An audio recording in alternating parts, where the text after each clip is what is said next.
Chapter 15 Valencia. Squirrels are one of my favorite animals. I decide that's going to be my focus today as I cross the woods. I'm going to study the squirrels and feed Sacred, my pet dog. Okay, he's not really my pet dog, but he may as well be. I take care of him more than anyone else, I guarantee you that. He could be my pet if my parents weren't so anti dog.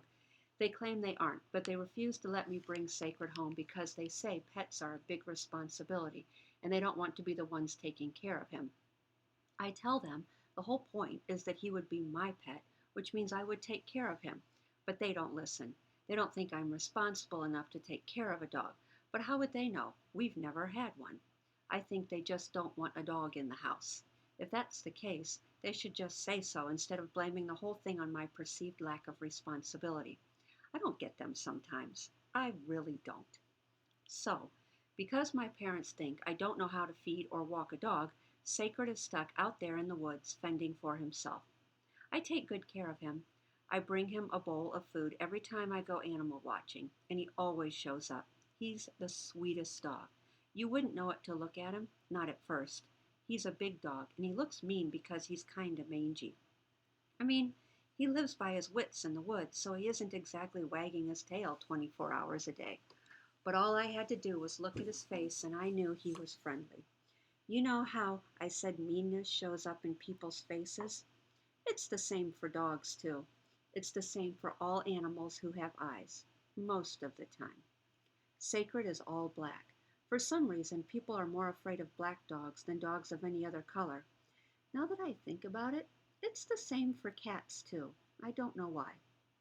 Dogs and cats can't exactly control the color of their fur, so why does it make a difference if they're born with black fur or brown fur? It's all hair. People are weird sometimes, I swear.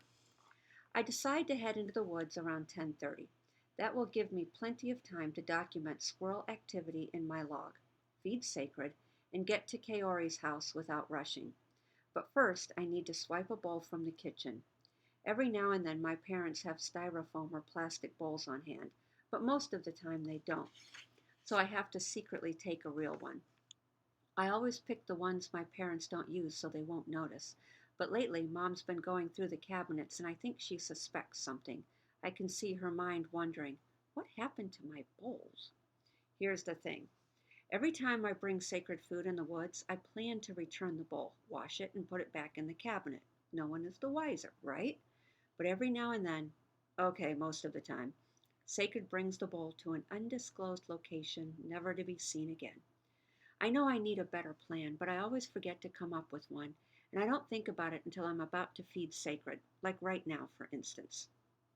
I make a mental note, figure out a more creative way to bring food. Maybe I could build a dog feeder and nail it to a tree, but there's no time for that now. I wait until my parents are in the den watching Saturday morning news, which is totally boring and has the worst closed captioning, by the way. I snatch one of the bowls in a big hurry. I fill it up with cornflakes, 5 slices of bologna, 1 slice of cheese, and a handful of baby carrots. I know it doesn't sound very appetizing.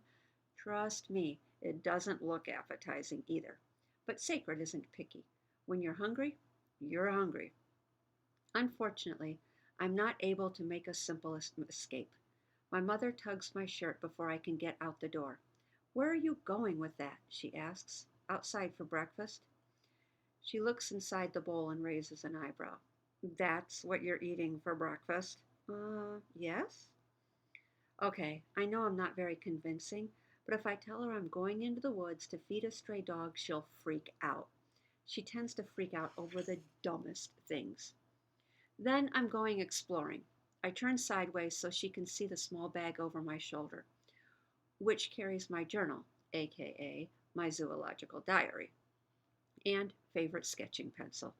She considers this, and I consider her. Did I catch her on a good day, or is she going to be a big pain? "Be careful," she says, "and be back by the afternoon. Don't wander too far either." My mom is like a walking list of do's and don'ts. "Got it," I say. "I love you. Keep your phone on."